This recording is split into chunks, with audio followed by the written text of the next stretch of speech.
It is a bureaucracy, keep in mind, and people don't just say things like, boss, I think we're being invaded, but he might as well have said that. And on and on. There are so many of these. A lot of them are airspace violations, these documents here, that are really quite extraordinary. And they describe, again, things, nuclear missiles being switched offline. And that's happened. Weapons being switched off multiple times. The very 1976 famous Defense Intelligence Agency memo and the extraordinary event over the city of Tehran back in the days of the Shah, when Iran was a U.S. ally. In succession, 2 F-4 fighter interceptors had their key electronics instrumentation disabled by an unknown object hovering over the city at a range of 25 nautical miles. Wow. In one case, it was right before the pilot was about to fire a missile at this object. Well, the missile didn't work.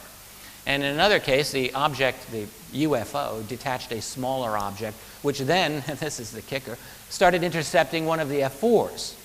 So you can imagine how that pilot felt. He does an emergency turn to get away from this thing. The smaller object turned inside his own arc, according to this memo, rejoining the original craft for a perfect rejoin. Now, this isn't just hearsay. This is a detailed report that went to the President of the United States, Gerald R. Ford. It went to the Director of the CIA, George Herbert Walker Bush.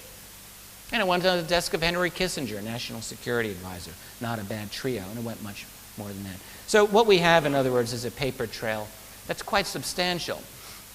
If you are really interested in investigating this, I took the time some years ago to write an article that I think covers this actually pretty nicely.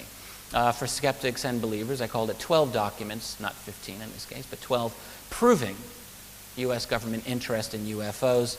That's at my site at Keyhole Publishing. You can go there anytime. And I set it up so that it would be a perfect tool, reference tool, for anyone really wanting to know some of the basics as to why this topic is actually quite important and why it matters from a national security and indeed a global security perspective. So now let me move into another area of this, because all of that is really just basic introduction. And I want to talk a little bit about what I believe has happened over the years, which is retrieval of ET or technology not from our civilization. Let's put it that way. I do believe this has been happening.